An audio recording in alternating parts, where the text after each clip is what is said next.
नमस्कार बंधुगण स्वागत समस्त को गोटे नुआ एवं क्विक वीडियो रे धन्यवाद समस्त को जो मैंने चैनल सब्सक्राइब कर लगातार आमको सपोर्ट कर जो मैंने चैनल को नुआ दयाकर सब्सक्राइब करेंगे अनुरोध कन्फ्यूजन बहुत क्रिएट हो पिलांकर ओटीटी मुझे पारि ना दे पारि ना तापर क्लीयर कट 2 मिनट गोटे वीडियो करवा एते बुझी नेबा सब किछि किए दे पारिबे आ किए नुह आ एठी कहा कथा सुनिबा दरकार नै वीडियो देखला पर प्रमाण सहित मु देखैदेबी तुम एलिजिबल ना एलिजिबल नुह वेरी सिंपल राइट ता पूर्व कही रखा चाहिए जदि के ओटीटी पेपर 2 पाई प्रिपेरेसन करूछंती ताले आम सहित चाहिए जदि जोड़ी हो पारे एंड वेरी सिंपल आम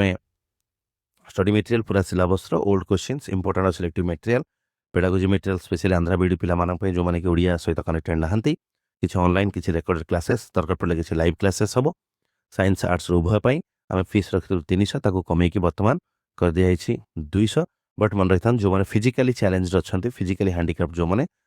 नो फीस से फ्री ऑफ कॉस्ट जॉइन करेंगे दिखाई नंबर रे आपन जो जोगाजोग कर तले चलुवा नंबर रे जोगाजोग कर आपन को फुल डिटेल्स आउ सपोर्ट मिल तले चलुवा नंबर देखूँ 9444797417 यही नंबर आप व्हाट्सअप करेंगे फिजिकली चैलेंज कौन प्रकार हिडन चार्जेस ना कौन चार्जेस ना सब किसी मटेरियल सपोर्ट आपको फ्री ऑफ कर मॉक टेस्ट भी मिल मटेरियल्स भी मिल एंड क्लासेस भी चलतु तेरे आलोचना करवा आम एलिजिबल ना नाई टीटी पाई बहुत भल भाव आमको बुझा पड़े प्रथम आम जाना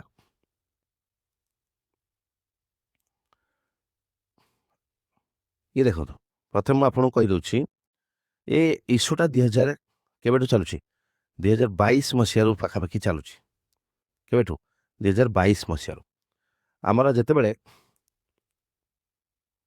माड्रास हाईकोर्ट पाखे गोटे केस पहुंचला 22 मसीह माड्रास हाईकोर्ट गोटे केस पहुंचला गोटे मिनिट मुझे टिके देखे दूसरी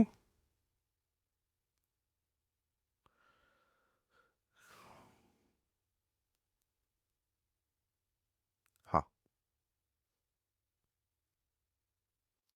माड्रास हाईकोर्ट रे किसी पिला माने केस कले जे आमको टीटी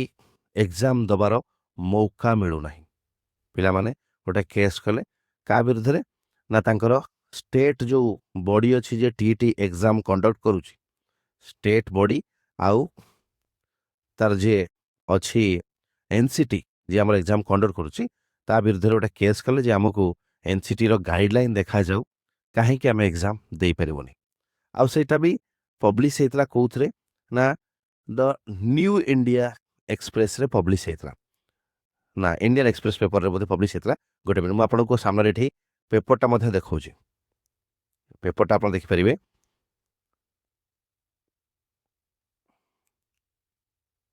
ये थिला हेडिंग थिला तमाने मार्च 20 ना मार्च नुहेटा मु तो देखुची मार्च 20 रे एग्जाम पेपर आपको देखा ये पेपर देखंतु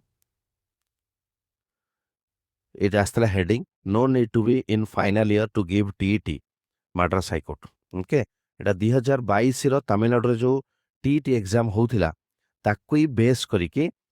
न्यूज टी आसला किछि पिला केस करिथिले ओके एंड केस से माने मध्य जीति थिले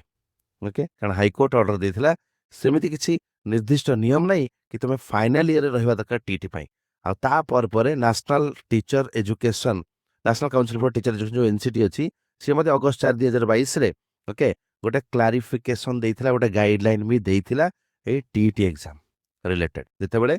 तमिलनाडु रे किछि पिला केस करिथिले राइट आउ तांको हाईकोर्ट ऑर्डर देर नाही काहे कि से एग्जाम देबेनी बोली तापरे आस्तला तो से गाइडलाइन टा जारी करथिला एनसीटी से गाइडलाइन टा भी देखिबा आज पर this guideline this is the guideline okay एटा हो से गाइडलाइन आज पर दिस गाइडलाइन जो 4/8/2022 रे guideline number 112852 clarification regarding eligibility of appearing in CTET okay तो सेमान से लिखि थिले ए देख परतिबे क्लियर लिखा है okay it is clear from order passed by honourable supreme court of India that candidate who has been admitted in any of TTC teacher training programme जो आम कहूँ टीटीसी बोली कौन सी टीटीसी कोर्स रे जदि undergoing the teacher training course TTC can be माने जदि once admitted who has been admitted in any of TTC and undergoing the teacher training course TTC can be said to be pursuing admission ହେଇ ଯାଇଛି କିମ୍ବା ପଢୁଛି ସେ କେସରେ ଆମେ ତାକୁ pursuing ବୋଲି କହିପାରିବା and such teacher training course and fair reading of clause 5 II of NCT guidelines a person who has been admitted in TTC and is pursuing he or she can appear in the TET examination तामाने केही भी जे admission करि सारछि कोनसे teacher training programme रे okay किंबा जे already पढुछि either से first semester first year second year fourth semester that doesn't matter ताले से TET appear करि परिबे एटा सुप्रीम कोर्ट कर निर्देश बोली के कहउछि ओके के कहउछि हमर एनसीटी तो एनसीटी एटा मद्रास हाई कोर्ट रे इशू हला परे ओके एटा हाई कोर्ट रे इशू हला परे एटा रिलीज करता जे सुप्रीम कोर्ट कहि सारिछि आमे भी एडवाइजर जारी कर दउछु हाई कोर्ट भी कहि चलानी तो once admitted you are eligible for TT examination तेणु करी जदि कि आपण को सेकेंड ईयर ए सब जिंस किछि नियम नाही तमे माने एडमिशन